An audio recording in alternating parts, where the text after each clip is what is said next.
Best épisode ever en fait. Action, émotion, la musique qui va bien. Mais je retire ce que j'ai dit des 2 derniers épisodes, hein. C'est ça le meilleur épisode ever. Salut les Rangervores, l'épisode 14 de la saison 2 de Dino Fury, Ravkon révélé. Enfin, on y va sur Ravkon. Alors, cette fois, je vais parler de 3 points. D'habitude, je vous parle de 2 intrigues parallèles, mais là, je vais vous parler de 3 points. Le premier, je vais m'en débarrasser extrêmement rapidement parce que c'était nul à chier. Donc, la Nerf War, la guerre des nerfs. Les pistolets en plastoc, pim pim pim. Donc c'est une publicité géante hein, pour Nerf. Hein. Donc, imaginez, ça fait 1 saison et demie qu'on veut aller sur Ravkon, qu'on recherche Ravkon, ça y est, on y est, et on va te foutre un gag de merde avec Jane, Jayborg qui se font, qui combattent au nerf avec tout Buzz Blast. Ça a rien à foutre là. Foutez ça dans un autre épisode dont on se fout complètement. Ça nous écarte d'un plot qu'on veut voir depuis 1 saison et demie. Ça a rien à faire là. Voilà, donc si vous les aimez, tant mieux. Là, franchement, je gueule uniquement pour ce plot-là. En plus, c'est un gag qui revient un petit peu dans tout l'épisode, où on est tellement investi dans Ravkon, on veut tellement voir ça, il est tellement bon cet épisode, que voir ces interludes avec ces putains de nerfs, c'est énervant, c'est frustrant. On n'en veut pas. Donc, très très très déçu de ces gags-là qui n'ont rien à foutre là. Voilà. Donc, dire, on va enfin sur Ravkon. Alors, je me suis rappelé d'un truc et franchement, j'ai honte de pas m'en être rappelé avant. C'est que, évidemment, pour aller sur Ravkon, ils utilisent le T-Rex Cosmic Megazord. Cosmic Megazord. C'est pas comme si la saison 3 allait s'appeler Cosmic Fury. Je suis tellement honteux de ne pas m'être souvenu de ce nom de Megazord. C'est... Je me répète de la dernière review, je sens que ça va arriver, ça va être Ravkon reconstitué. La planète, ça va être Ravkon, ça va être les Ravkoniens ou je sais pas quoi, qui vont partir explorer l'espace ou partir à la recherche de je sais pas quoi. Il y a des chances vraiment que ce soit ça, Cosmic Fury. Mais bon, on verra, on n'y est pas encore, on va se concentrer sur l'épisode 14. Donc, ils arrivent sur Ravkon. C'est une planète qui ressemble à la Terre, hein, bon, évidemment, hein, parce que voilà, il y a des forêts, il y a des collines, il y a de l'herbe, c'est tout à fait normal, c'est une planète qui supporte la vie, donc il faut qu'il y ait des forêts, des arbres, de la verdure, pour qu'il y ait de l'oxygène, c'est tout à fait normal. Bon, sauf que la planète est vide, il n'y a plus aucun habitant. Donc on a probablement la scène la plus touchante de tout Dino Fury, avec Zaito qui se remémore un petit peu l'ancienne Ravkon, hein, avec les paysages, les collines et les forêts qu'il voit. Donc c'est très émouvant, on a une sublime musique qui accompagne ça. Alors là je souligne l'effort qui est fait pour la musique, parce que d'habitude, bon, les musiques de Power Rangers, elles sont pas souvent très mémorables, on pourrait en citer 3 ou 4 qui sont iconiques, hein, je vais pas les citer là, mais bon, vous avez des musiques iconiques si vous connaissez Power Rangers. Là, la musique accompagne très bien la scène, c'est calme, on est serein, il y a Zaito et Aion qui se souviennent un petit peu de tout.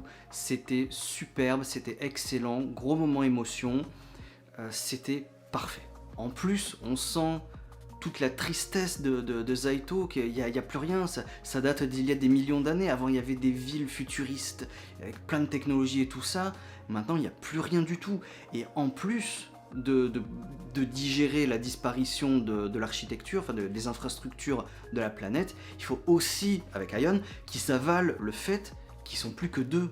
Le peuple a disparu. On ne sait pas où ils sont allés. Enfin, s'ils sont toujours en vie, mais ailleurs, auquel cas, pourquoi est-ce qu'ils auraient abandonné Ravkon? On ne sait pas. Mais il faut déjà que les 2 gars, ils avalent le fait que non seulement ils sont seuls, mais en plus, il n'y a plus de ville. C'est très très très impactant. Ensuite, le vrai plot de l'épisode. Donc, on se souvient que la maîtresse de la transmutation verte a réveillé Aion en lui disant « Tu es la clé pour vaincre Lord Z ». Donc, là, d'habitude je râle que Aion c'est un gros bébé, enfin un gamin qui n'évolue pas et tout ça. Là, c'est pas le cas. On va plutôt dire que c'est un ado qui a trop confiance en lui, pour le coup. Il fait pas son gamin, mais il a dit oui, cet être cosmique, la Morphine Master Verte, m'a dit que j'étais la clé pour vaincre Lord Z, donc ok, c'est moi la clé, j'y vais. J'ai super confiance en moi, je veux Lord Z. Et tout l'épisode, il fait ça. Où est Lord Z? Je veux me friter Lord Z. Donc, tête brûlée qui va trop vite, donc forcément, ça amène à des tensions avec Zaito. Et il force les combats sans réfléchir, et forcément, à un moment donné, ça se finit mal. Donc, Lord Z, ce qu'il veut, c'est le générateur à Sporix de Ravkon, pour créer une armée de Sporix, soi-disant invincible, tout ça, pour, on suppose, aller reconquérir l'univers. Bon, d'accord, voilà, au moins on a l'explication de ce que fait Lord Z, très bien. Donc, on a aussi le retour de la Z-Vision, vous savez, encore une fois, si vous avez vu Mighty Morphin, vous savez, quand Lord Z regarde sur Terre, il y a une espèce de faisceau rouge qui sort de sa visière, c'est de retour, c'est très bien, clin d'œil, génial, super. Donc il espionne les Rangers justement pour qu'ils les amènent au générateur, donc c'est le cas, sauf que Lord Z est trop fort, et Aion, trop confiant, il se fait littéralement vaincre comme une merde, hein, voilà, donc gros coup à l'ego de Aion. Et en guise de contre-coup, Zaito aussi se fait blesser. Et miracle, ils se font téléporter. Donc ils se font sauver miraculeusement en se faisant téléporter donc de retour à la base sur Terre. Et qui les a téléportés? La Morphine Master Verte, la maîtresse de la transmutation verte.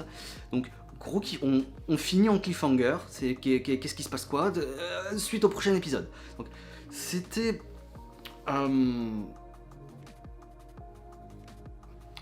On a une troisième partie, parce que je considère que 12, 13 et là 14, ça fait partie d'un tout. Donc là on a une troisième partie qui...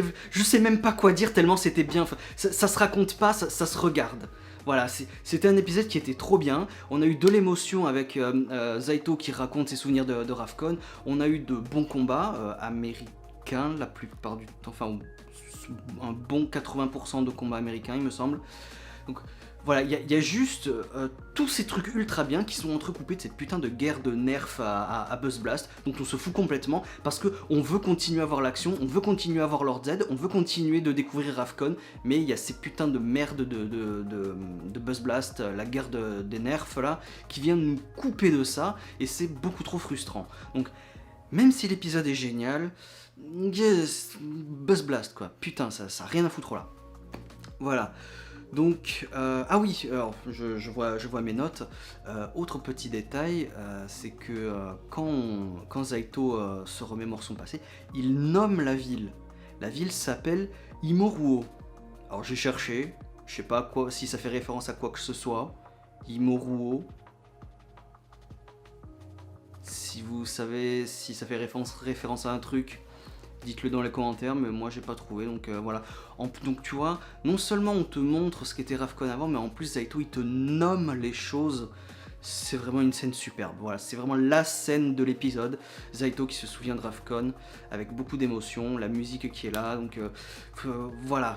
Je sais même pas quoi dire, c'est trop bien, voilà. Donc j'espère que vous kifferez autant que ce que j'ai kiffé, je peux rien dire de plus, c'était trop bien, voilà. Donc à la prochaine fois, j'espère... là on est en cliffhanger Lord Z, et en plus la Morphine Master Verte elle est là, donc le 15, j'espère que ça va être de la folie furieuse. Pitié, dites-moi que le 15 ça va être de la folie furieuse, donc on verra. Donc j'attends beaucoup, je suis encore très hypé, ne me décevez toujours pas, à la prochaine, ciao.